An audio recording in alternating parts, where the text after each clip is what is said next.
കാസർഗോഡ്, കൊല്ലം, തൃശൂർ ജില്ലകളിലേക്കാണ്. കാസർഗോഡ് ജില്ലയിലും മഴ കനത്ത നാശനഷ്ടമാണ് ഉണ്ടാക്കിയിട്ടുള്ളത്. അവിടെ നിന്നുള്ള വിവരങ്ങൾ സമീർ സി മുഹമ്മദ് നൽകും.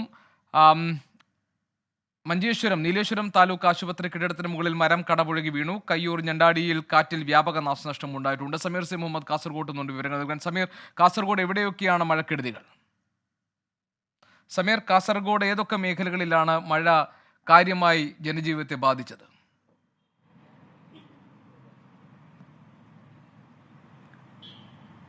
ഗോപി, കാസർഗോഡും ശക്തമായ മഴയാണ് ഉച്ചവരെ ലഭിച്ചിരുന്നത്. ഇപ്പോൾ അല്പം ആശ്വാസമുണ്ട്. വലിയ രീതിയിലുള്ള നാശനഷ്ടങ്ങളാണ് ഇന്നലെയും ഇന്നുമായി കൊണ്ടുള്ള പെയ്ത മഴയിൽ ഉണ്ടായിട്ടുള്ളത്. അതിൽ പ്രധാനമായും ഉണ്ടായിട്ടുള്ളത് ഇന്ന് ജില്ലയിൽ 2 വീടുകൾ തകർന്നിരിക്കുന്നു. അതുപോലെ തന്നെ ഒരു കെട്ടിടത്തിന് മുകളിലേക്ക് മരം വീണുകൊണ്ടുള്ള നാശനഷ്ടങ്ങളും ഉണ്ടായിട്ടുണ്ട്. അതിൽ ഏറ്റവും പ്രധാനപ്പെട്ട കാര്യം പുല്ലൂർ വണ്ണാർ വയലിലെ അമ്മാളു അമ്മയുടെ വീടാണ് തെങ്ങ് വീണ് തകർന്നിരിക്കുന്നത്. അതുപോലെ തന്നെ ഞണ്ടാടിയിൽ രവീന്ദ്രന്റെ വീട് ഭാഗികമായും തകർന്നിരിക്കുന്നു. മരം വീണാണ് ഈ അപകടം ഉണ്ടായിരിക്കുന്നത്. 2 അപകടം ഉണ്ടാകുമ്പോഴും വീട്ടിൽ ആളുകൾ ഉണ്ടായിരുന്നില്ല എന്നതുകൊണ്ടാണ് വലിയ അപകടം ഒഴിവായത്. അതുപോലെ മറ്റൊരു അപകടം ഉണ്ടായിരിക്കുന്നത് നീലേശ്വരം താലൂക്ക് ആശുപത്രി കെട്ടിടത്തിന് മുകളിലേക്കാണ്. വലിയ ഒരു മരം കടപുഴകി വീഴുകയും കെട്ടിടത്തിന് നാശനഷ്ടം ഉണ്ടാവുകയും ചെയ്തിട്ടുണ്ട്. എന്നാൽ ആശുപത്രിയിൽ ഉണ്ടായിരുന്ന രോഗികളും കൂട്ടിരിപ്പുകാരും അതുപോലെ തന്നെ ആശുപത്രി അധികൃതർ ഉൾപ്പെടെയുള്ളവർ ആർക്കും തന്നെ പരിക്കേറ്റിട്ടില്ല എന്നുള്ളതാണ് ആശ്വാസം നൽകുന്ന കാര്യം.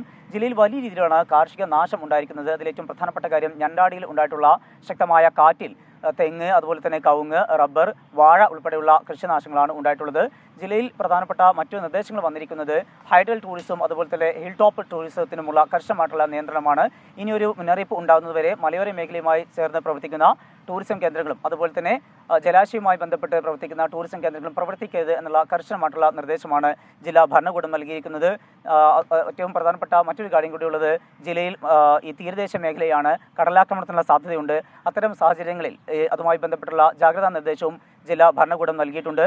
ഇന്നലെ ജില്ലയിൽ ശക്തമായിട്ടുള്ള മഴയായിരുന്നു. അതിൻ്റെ അടിസ്ഥാനത്തിലാണ് ജില്ലയിലെ വിവിധ വിദ്യാഭ്യാസ സ്ഥാപനങ്ങൾക്ക്, മുഴുവൻ വിദ്യാഭ്യാസ സ്ഥാപനങ്ങൾക്കും അവധി പ്രഖ്യാപിക്കുന്ന ഒരു ഘട്ടമുണ്ടായി. ഇന്ന് മുഹറത്തിന്റെ ഒഴിവായതുകൊണ്ട് തന്നെ പ്രത്യേകം അവധി പ്രഖ്യാപിക്കേണ്ടതില്ല, അവധിയാണ്.